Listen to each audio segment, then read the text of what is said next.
Order लेते हैं, इनको कहते हैं भैया देखो अदानी जी का चैनल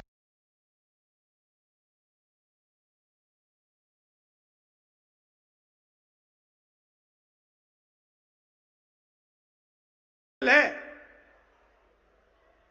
अगर यहां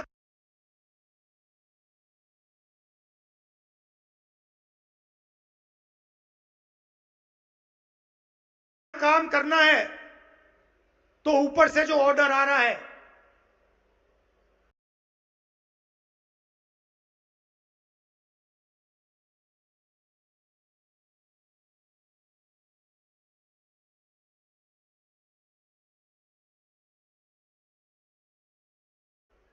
उसका पालन करो। अगर उसका पालन नहीं किया तो तुम्हें बाहर निकाल दिया जाएगा।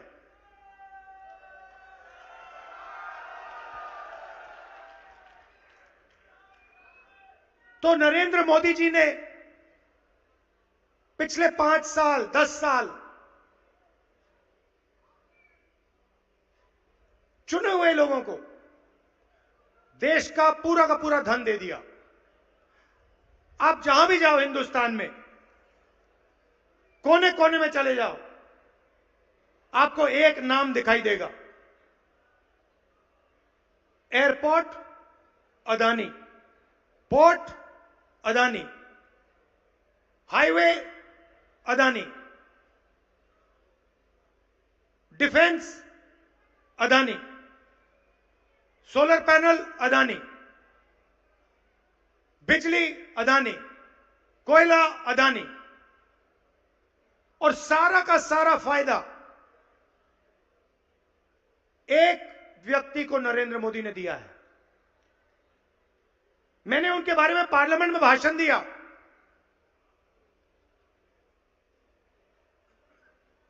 मेरी सदस्यता ले गए, मेरी सदस्यता ले गए। सुप्रीम कोर्ट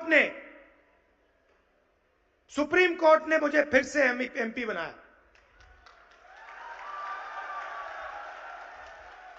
और मैंने कहा क्या? मैंने सिर्फ नरेंद्र मोदी जी से यह पूछा, हर इंडस्ट्री में अदानी जी को दिखते हैं, देश की रक्षा हथियारों में अदानी जी, बिजली अदानी जी, कोयला अदानी जी। और मैंने मोदी जी से पूछा, मोदी जी आपका इनके साथ रिश्ता क्या है?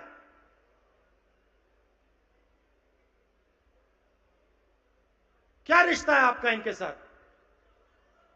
मेरी सदस्यता रद्द कर दी और फिर मेरा घर ले लिया। ये सोचते हैं कि सदस्यता लेने से, घर छीनने से मैं चुप हो जाऊंगा।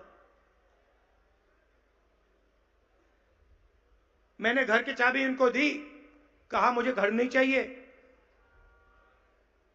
मेरे करोड़ों घर हैं हिंदुस्तान में,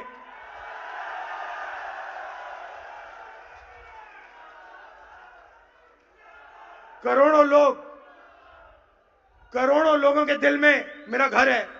मुझे तुम्हारी कोई घर की जरूरत नहीं।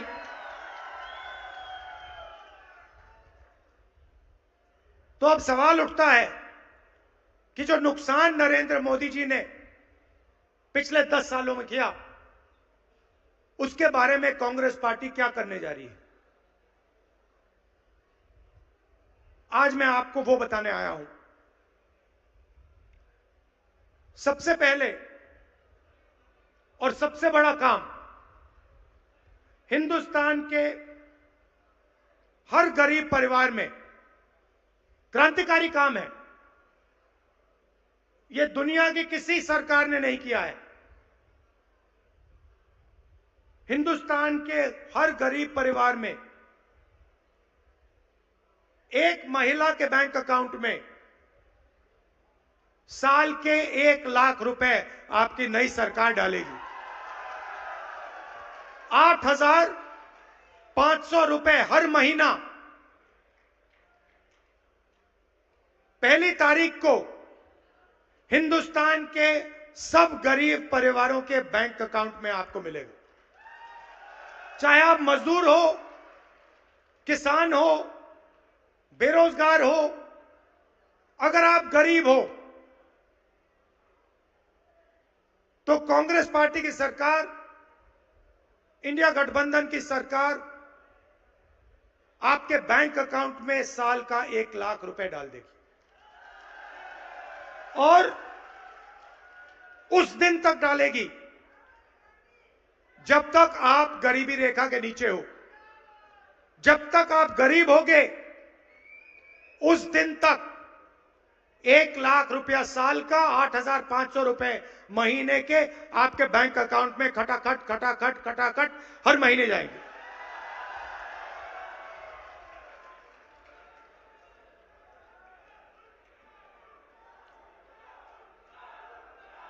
महिलाओं को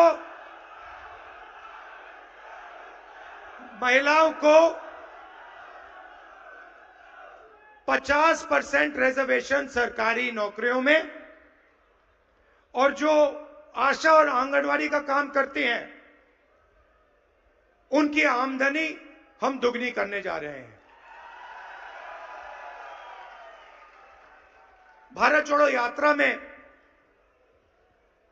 हजारों युवाओं ने मुझे कहा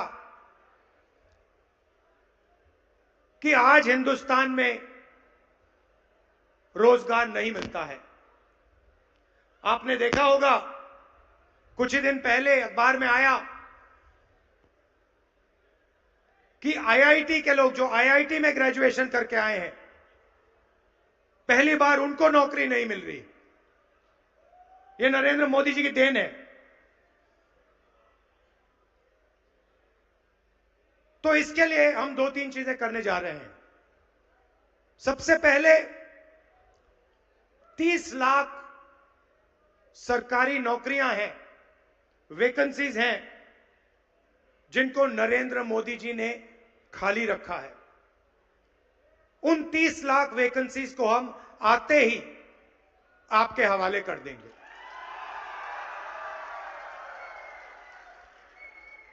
दूसरी बात, अमीर घर के बच्चे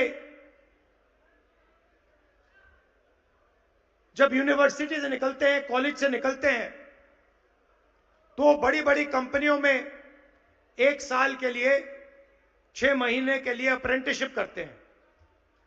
अप्रेंटिसशिप का मतलब काम करते हैं, 3 महीने का काम करते हैं, 6 महीने का काम करते हैं, उनको सैलरी मिलती है, एक्सपीरियंस मिलता है, ट्रेनिंग मिलती है।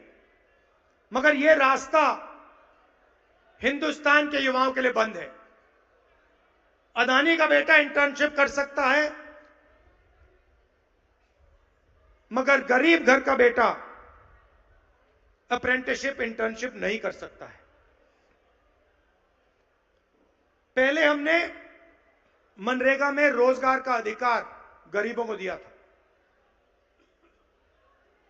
अब हम हिंदुस्तान के सब युवाओं को, शिक्षित युवाओं को अप्रेंटिसशिप का अधिकार देने जा रहे हैं। इसका मतलब कॉलेज, यूनिवर्सिटी के जो ग्रेजुएट्स हैं, डिप्लोमा होल्डर्स हैं, उनको प्राइवेट कंपनियों में, पब्लिक सेक्टर में, सरकारों में जो भी चाहेगा उसका अधिकार बनेगा कि 1 साल के लिए उसे अप्रेंटिसशिप मिले और 1 साल के लिए उसे 1 लाख रुपए हम देने जा रहे हैं। अग्निवीर के बारे में आप जानते हो। ये जो योजना है, ये सेना नहीं चाहती थी। सेना अपने जवानों का आदर करती है। सेना चाहती है कि उनके जवानों को पेंशन मिले, शहीद का दर्जा मिले, कैंटीन मिले। सेना अग्निवीर के खिलाफ है। अग्निवीर को प्रधानमंत्री ने और प्रधानमंत्री के ऑफिस ने लागू किया है। जैसे ही हमारी सरकार आएगी, हम अग्निवीर योजना को रद्द करने जा रहे हैं। पहले क्या होता था, एक युवा आर्मी में जाता था और हिंदुस्तान की सरकार और आर्मी उसको गारंटी करके कहती थी कि देखिए, आप देश के लिए लड़ रहे हो, हम आपकी रक्षा करेंगे, आपको पेंशन देंगे, अगर आपको थोड़ी सी भी चोट लगे हम आपकी देखभाल करेंगे, अगर आप शहीद हुए आपको शहीद का दर्जा मिलेगा, आपकी पेंशन आपके परिवार को मिलेगी और जो भी सुविधाएं हैं आपके परिवार को हम देंगे। आज की हालत है कि दो जवान लड़ेंगे, एक अग्निवीर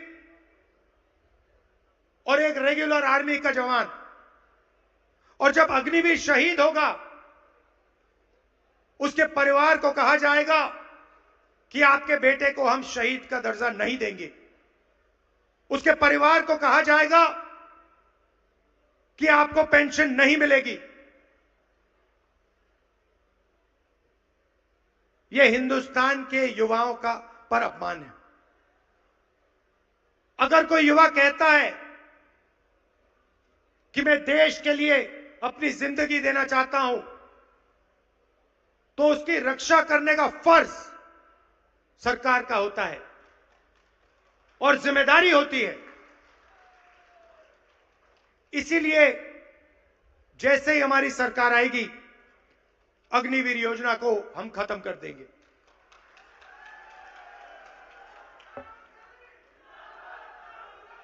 किसानों का बड़ा मुद्दा है। किसान पंजाब, हरियाणा, राजस्थान, मध्य प्रदेश, तमिलनाडु, हिंदुस्तान के हर प्रदेश में किसान दुखी है।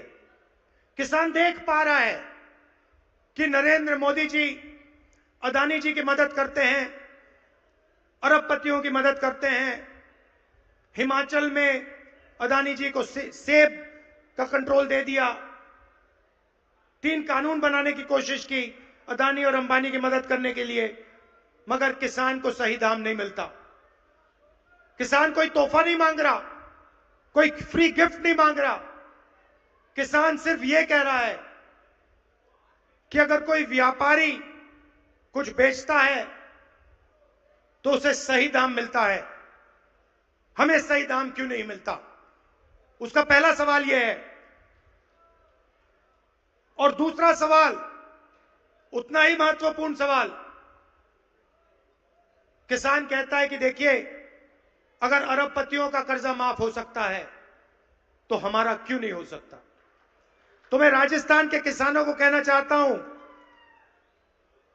और आपके माध्यम से देश के किसानों को कहना चाहता हूं, जैसे ही हमारी सरकार आएगी हम कानूनी एमएसपी आपके लिए बना देंगे। और जैसे नरेंद्र मोदी जी ने 16 लाख करोड़ रुपए उनका कर्जा माफ किया है, वैसे ही हम हिंदुस्तान के किसानों का फिर से कर्जा माफ करने जा रहे हैं। भाई और बहनों, नरेंद्र मोदी जी भ्रष्टाचार की बात करते हैं। अदानी जी के बारे में मैंने आपको बताया, उनकी स्टॉक प्राइस देख लीजिए। अदानी जी की स्टॉक प्राइस, शेयर प्राइस 2014 के बाद बढ़नी शुरू हो गई और बढ़ती जा रही है, बढ़ती जा रही है, बढ़ती जा रही है, क्योंकि हिंदुस्तान को मालूम है कि अदानी जी और हमारे प्रधानमंत्री का बहुत अच्छा रिश्ता है। नरेंद्र मोदी जी ने कहा कि मैं भ्रष्टाचार मिटाना चाहता हूं और इलेक्टोरल बॉन्ड स्कीम लाए। इलेक्टोरल बॉन्ड स्कीम में बीजेपी को हजारों करोड़ रुपए उद्योगपतियों ने दिए। नरेंद्र मोदी जी ने स्कीम कैसा बनाया? उन्होंने कहा कि जो स्कीम में पैसा देगा उसका नाम किसी को नहीं मालूम होना चाहिए। कुछ ही दिन पहले सुप्रीम कोर्ट कहता है कि ये जो स्कीम है इसको कैंसिल कर देना चाहिए। ये लीगल ही नहीं है, ये गैर कानूनी स्कीम है, इसको कैंसिल कर देना चाहिए। और जिन लोगों ने, जिन उद्योगपतियों ने नरेंद्र मोदी जी को, बीजेपी को पैसा दिया, उनके नाम पब्लिक के सामने रख देने चाहिए, सुप्रीम कोर्ट ने कहा। मीडिया के लोगों ने इसके बारे में बोला नहीं, कम बोला, मगर जब लिस्ट निकली, लिस्ट पे तारीख भी थी कि इस दिन इस उद्योगपति ने बीजेपी को पैसे दिए। हमने देखा, हमने दिन देखे कौन से डेट्स पे इनको पैसा मिला। पता लगता है कि बड़ा कॉन्ट्रैक्ट, सड़क का कॉन्ट्रैक्ट एक उद्योगपति को मिलता है और उसी के 5-10 दिन बाद उद्योगपति हजारों करोड़ रुपए नरेंद्र मोदी और बीजेपी को दे देते हैं।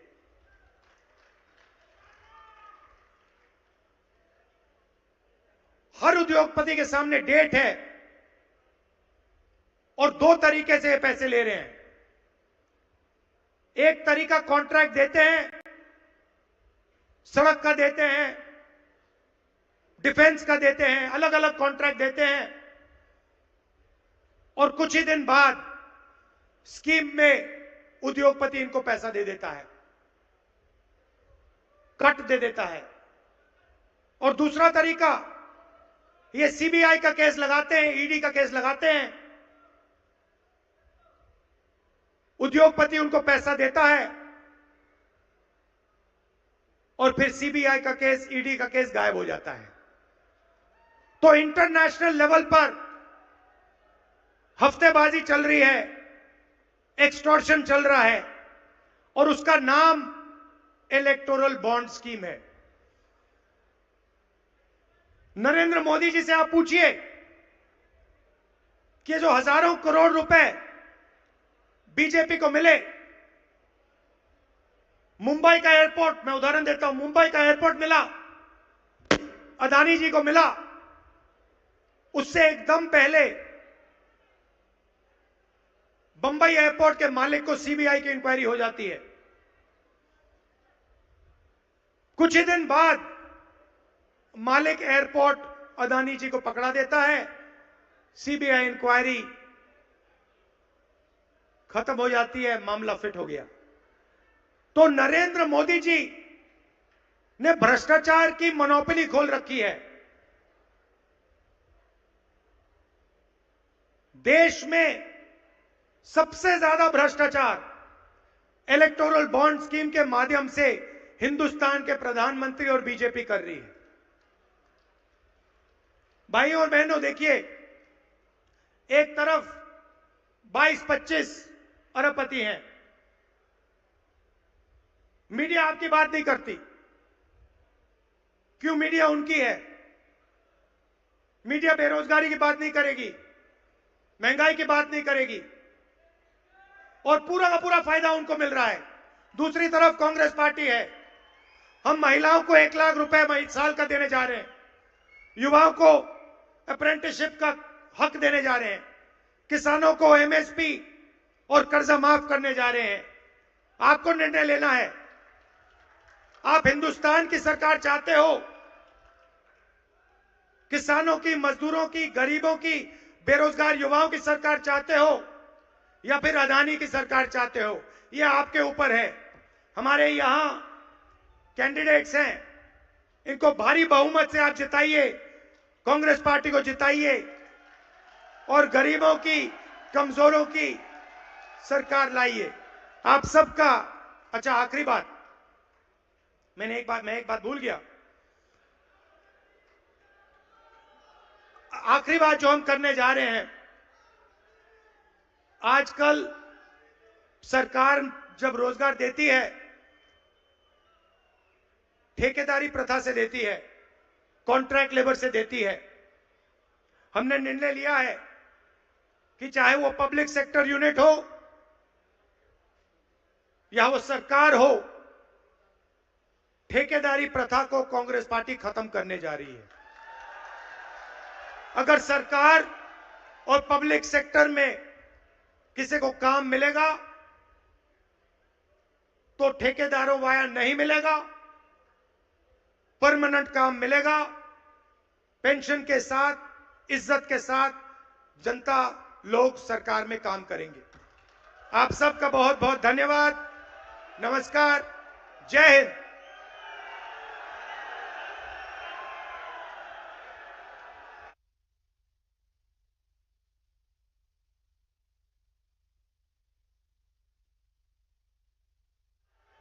राहुल गांधी जी को, क्योंकि ये गुरु जम्बेश्वर भगवान की तपोभूमि है, गुरु जम्बेश्वर भगवान की तस्वीर भेंट करेंगे मैं और महेंद्र बिश्नोई जी, हम सब लोग। मैं microphone Hello and welcome to this special edition of India Decides. I am Saurabh Shukla and I'm joined today by Shekhar Iyer, who is meanwhile senior political analyst and a very seasoned journalist. Welcome to the show, Shekhar. Good to have you back. Rahul Gandhi. Thank you, Saurabh. Rahul Gandhi. Shekhar, let's start about the Indian elections. The first phase is going to get underway in April, on the 19th of April. Let's talk today, because our viewers are asking us about the southern states, what is going to happen. So let's begin the show by asking you, what do you think is going to happen in Tamil Nadu, a key state both for the NDA BJP alliance and the NDA alliance led by the Congress? What's your sense? Well, Saurabh, since the southern states are going on the first phase, particularly Tamil Nadu and Kerala, there is a lot of focus there, and the Prime Minister has ensured this time that the BJP goes all out in a place where it is organizationally not as strong as it is in Uttar Pradesh or in the north, but a beginning had to be made, and that was the direction from the Prime Minister. The former IPS officer K. Annamalai, who was made the Tamil Nadu BJP president, was given a specific task of crisscrossing Tamil Nadu, establishing the presence of BJP, cadre across all districts. So this is going to be a real test. See, there is a lot of churning among the electorate of Tamil Nadu. They have seen the two Dravidian parties, the DMK and the ADMK, and DMK is currently in power since 2021. There have been a lot of issues, particularly issues like corruption, which has even hit the common people in their common dealings. And then there are issues of what you can call the inability of the Stalin administration to meet, external exigencies like the heavy rainfall in Chennai. There was flooding in the southern districts. Apart from that, what we are seeing is number of ministers have been, trapped in cases of corruption, the disproportionate assets. So the talking point there is about the corruption, then the dynastic politics, because Udayanithi is all set to take over from his father. On the other hand, the opposition, which is supposed to be AIADMK, there have been a lot of internal fights. And for the last 2 years, you have not seen any great opposition activity in Tamil Nadu, excepting for what has been done by Annamalai with his Padayatra, which was concluded by the Prime Minister. As directed by the Prime Minister, all the BJP leaders, senior leaders were asked to contest. So Annamalai is contesting from Coimbatore. You have Tamilisai Soundararajan, who was governor of Telangana, contesting from Chennai South. So they have put all their leaders. And the hope is that, from the Prime Minister is, it doesn't matter how many seats we win, but we must make our presence felt, and over a period of time, we should emerge as alternative. And that is why, you are seeing issues like Kachitivu taking a center place. I was just going to ask you how, topical and how much of an impact do you think an issue like Kachadivu can make in these elections, especially in the state of Tamil Nadu? See, what has happened, Saurav, Kachitivu was an agreement signed between Indira Gandhi and Srinivasa Bandaranaike in 74. Yes. Then subsequently fishing rights of Indian fishermen were taken away in 76 agreement. There are two agreements, 74 and 76. After that, what has happened is the understanding was Indians would be allowed to go there. Though 76 took away the fishing rights, the general impression was that Indian fishermen could visit that Kachitivu island because of a church there, a St. Anthony's church. I mean, they could offer prayers, and then, it did not mean that there was any bar on fishing. But Sri Lanka, over a period of time, made it clear that you can visit the island for prayers, but you cannot fish in the waters around. This is only a place to rest, maybe dry your nets, but no fishing. So that has resulted in a constant friction, because Indian fishermen go out and see in the sea. It is not very clearly, you cannot earmark this is the maritime boundary. Yeah. And our fishermen, initially were using very small boats, just, kattuvaram, as they call, or catamaran, with just a motor, motor in the behind, and then going out far, in the sea. So over a period of time, Government of India has been suggesting that they should go for larger vessels with with geostationary positioning system, so that they can go far and bring a better catch. But it has been a problem that year after year, when our fishermen go, they are arrested by Sri Lankan Navy. Then ME has to intervene, and then they get released from Sri Lanka. Now, the background to this is when Indira Gandhi was Prime Minister and Karunanidhi was Chief Minister of Tamil Nadu, this agreement was signed, 74. And when this agreement was signed, see, Karunanidhi was taken into confidence by Indira Gandhi. And since Karunanidhi wanted to have a good relationship with Indira Gandhi, he quietly gave his consent. Though his party was opposed, knowing very well that this will affect fishermen. And subsequently, you would have heard of a leader called Era Cherian, who was a great parliamentary. Later, he left DMK also and joined Janata Party. He was the one to raise the voice, says you cannot agree to this agreement. But Karunanidhi silenced him, rather did not want to make a big issue. Now what has happened is, since then in 1991, Jayalalitha as Chief Minister of Tamil Nadu, in her August 15th address from Chennai, openly called for India to take back Kachitivu. Since then, Tamil Nadu Assembly has passed resolution. Now, the DMK always has been making a case for the last 10 years that Modi has failed to bring back Kachitivu. So it was raised in Parliament. It was then that Prime Minister said for the first time, "Bhai, Kachitivu to aapne diya, और मुझसे पूछ रहे हो कब लाओगे, कब वापस लाओगे? You gave it away and you are asking me." Now this time also, just last month, Stalin again wrote a letter saying that Modi government has failed to bring Kachitivu back, so our fishermen are troubled. Completely, obscuring the fact that his father as chief minister is a party to giving away of that island. So they never talk about what was their role. Instead of that, sorry. Does it really matter to young voters, Shekhar? Because younger voters obviously are looking for employment opportunities. They're looking for, newer, I would say, growth areas. This is something Saurabh, in all the fishing hamlets in about 7-8 districts, even up to Kerala side also, they are affected by this.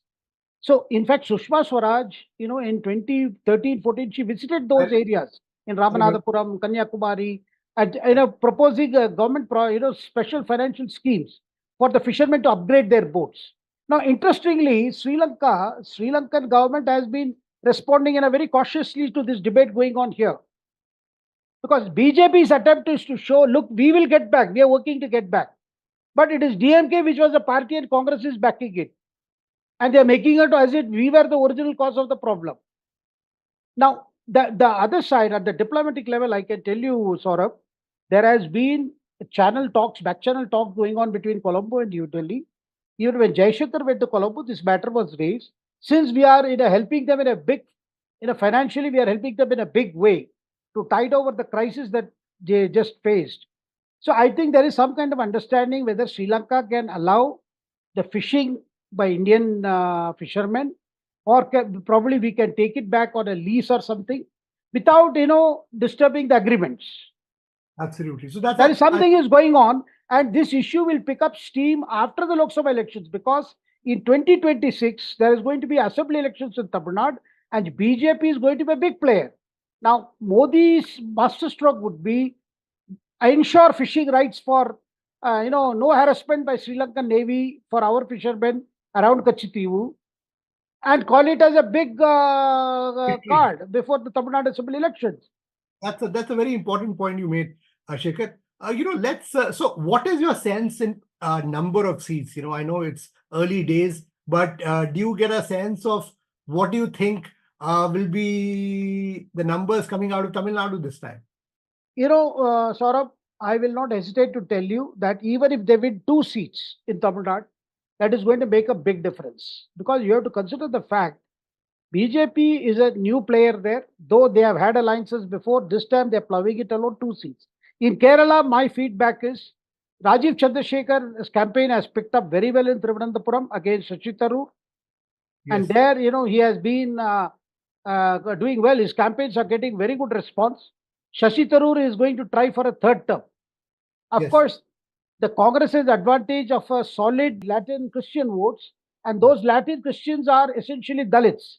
They have been traditional Congress voters. And Tharoor is hoping that will give a big boost. On the other hand, Rajiv Chandrasekhar, whose family controls the largest television networks there, Asianet. Yes. He has his own feedback, which is saying that Rajiv Chandrasekhar could, pose a very big challenge for Shashi Tharoor. Similarly, in the constituency called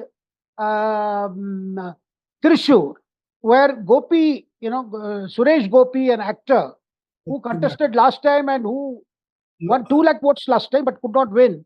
This time he is also, been fielded by the BJP. That's another seat that BJP has a good chance of winning, because BJP has been talking to the Christian leadership, to the clergy, to the church. So, and church has always been opposed to, the communists there.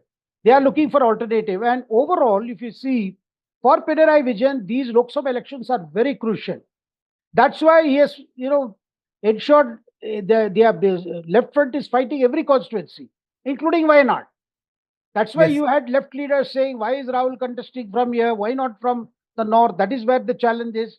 So you're going to see Kerala. If BJP can win 2 seats in Kerala, that will also make a good beginning, just as I said in.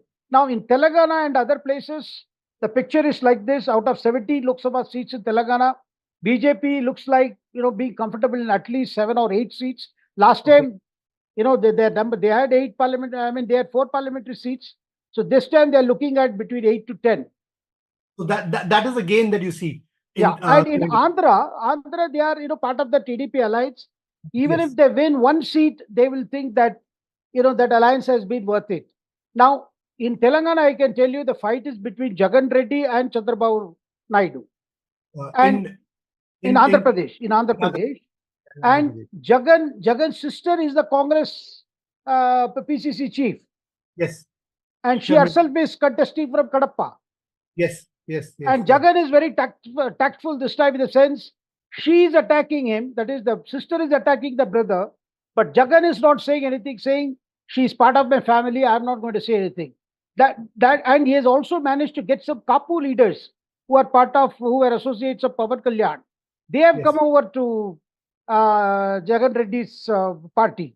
So overall, if you see that BJP is looking at South, that in addition to Karnataka, where they are better placed following their alliance with Devagowda's Janata Dal Secular, they are looking at a figure something like 23 or 24 out of the 28 seats, which means Congress is really up as an uphill task in Karnataka. They had won their assembly elections, but this time there has been course correction to see that Lingayat votes are not split, Vokalinga votes are not split. So that's the scenario in the South.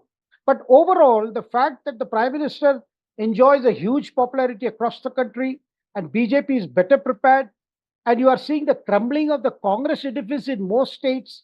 Either leaders are quitting, not willing to contest, or some of them coming over to the BJP. So the overall mood looks like that BJP is fighting this election as if this is an election that they may lose. Whereas on the other hand, because that's the instruction from the Prime Minister, not to treat this election as the done deal.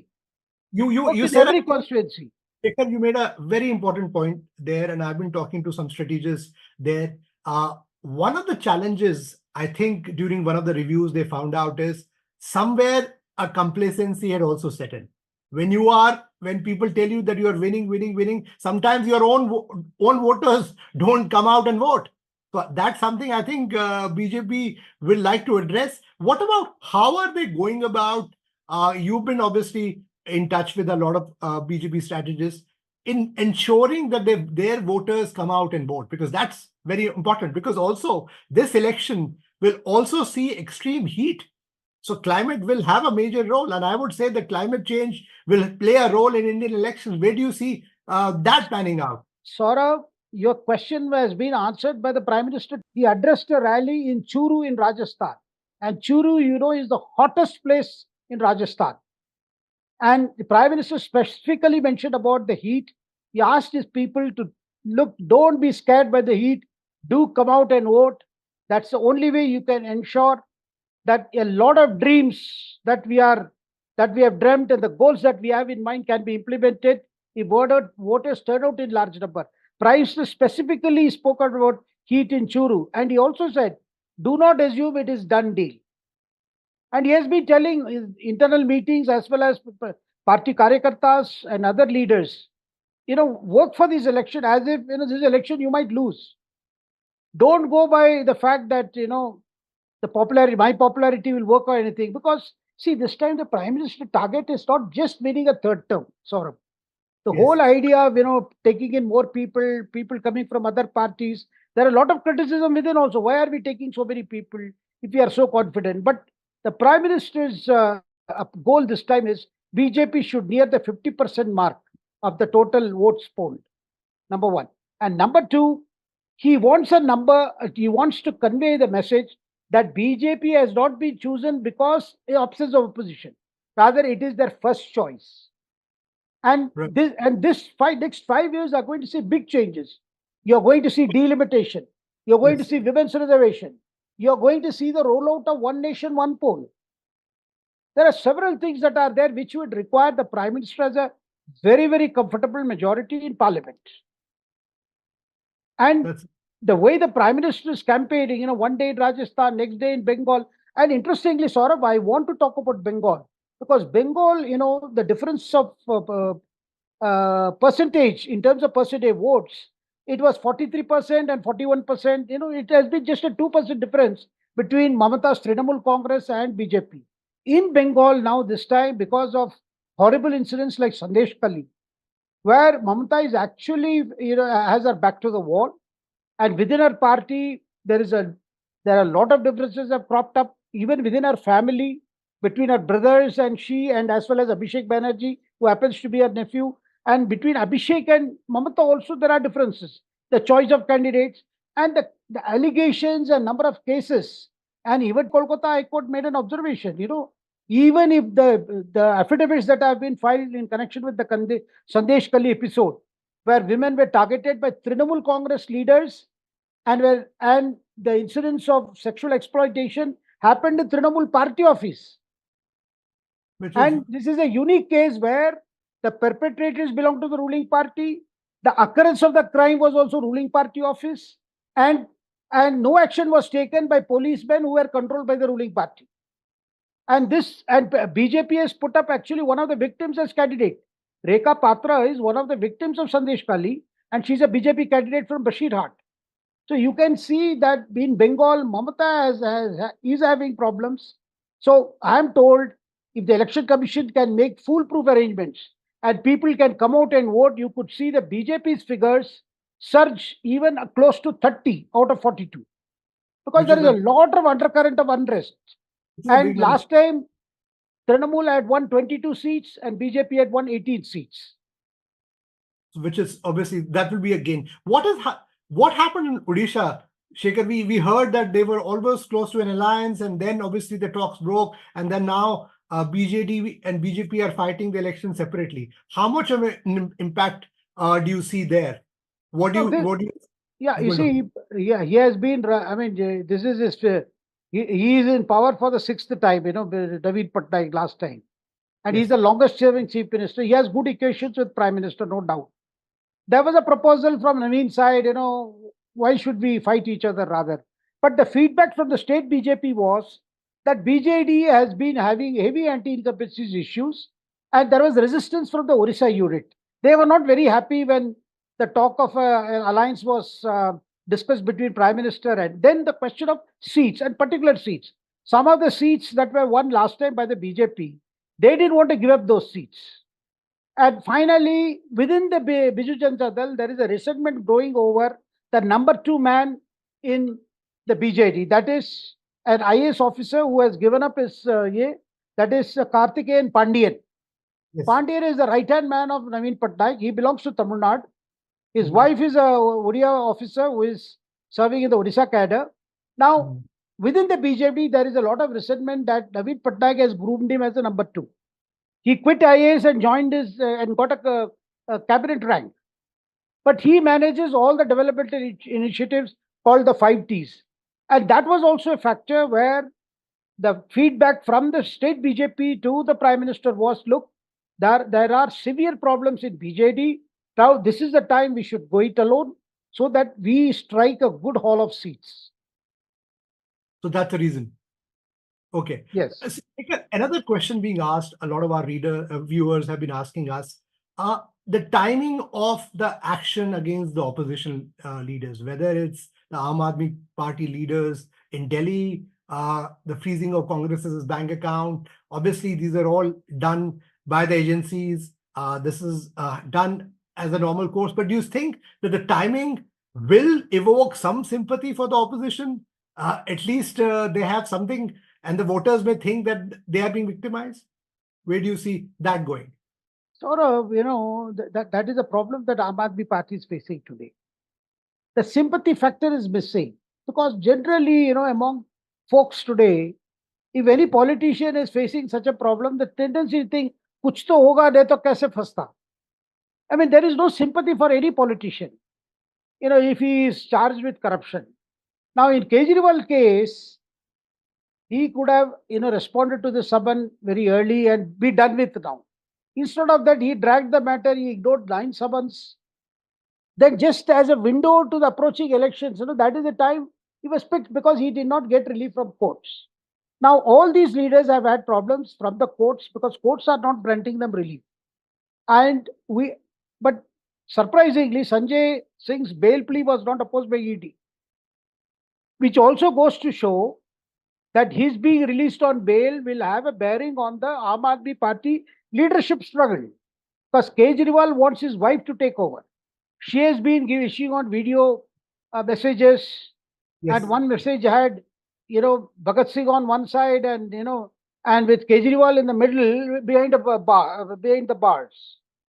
And in the Ramlila Maidan, Congress objected to Kejriwal's posters being put there, saying, look, this meeting is not just about Kejriwal.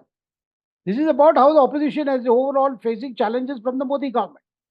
Now, for the opposition, for all these leaders, the cases.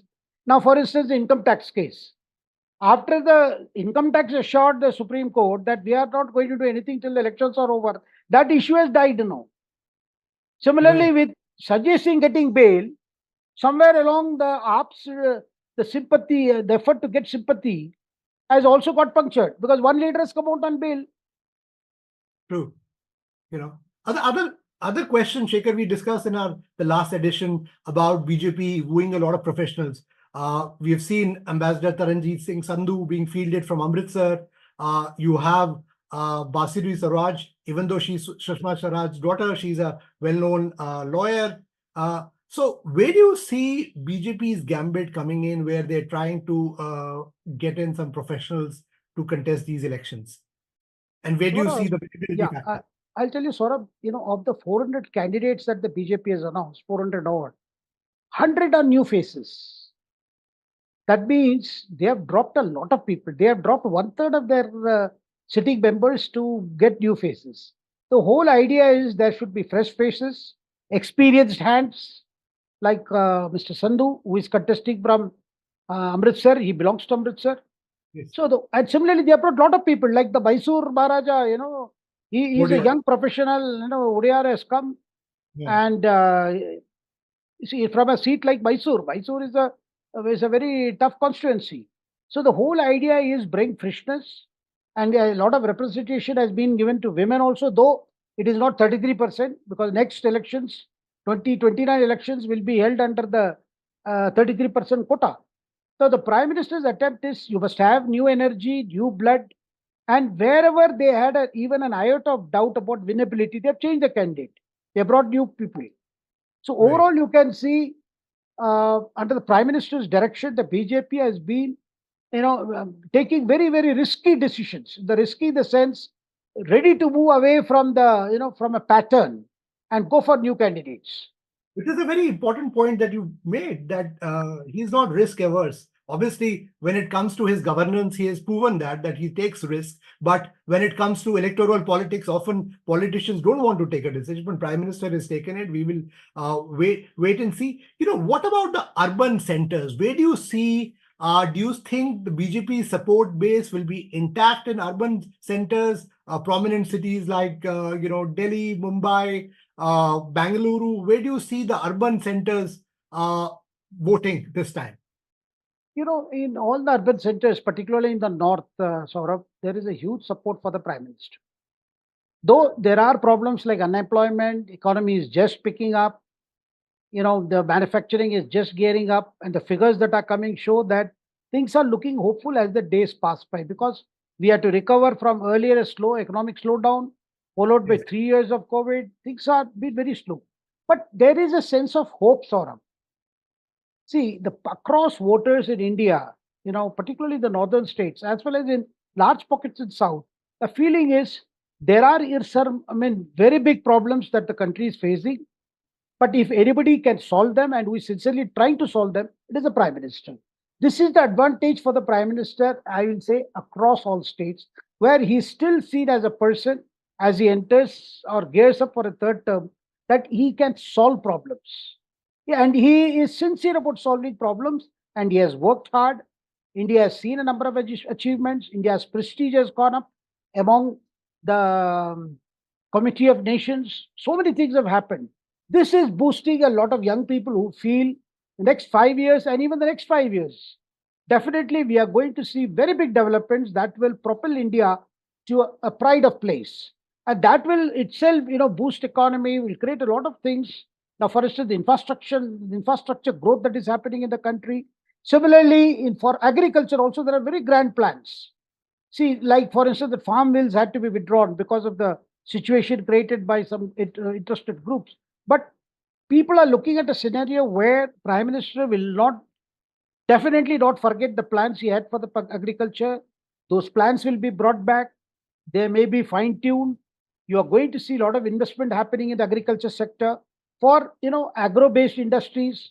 Chain of cold storage, they just announced 70,000 crore per scheme just 2 months ago to have a chain of cold storage, houses, so that our farmers can store their produce and get a better price when the market, and also there are several plans to see that the farmer's income is actually doubled.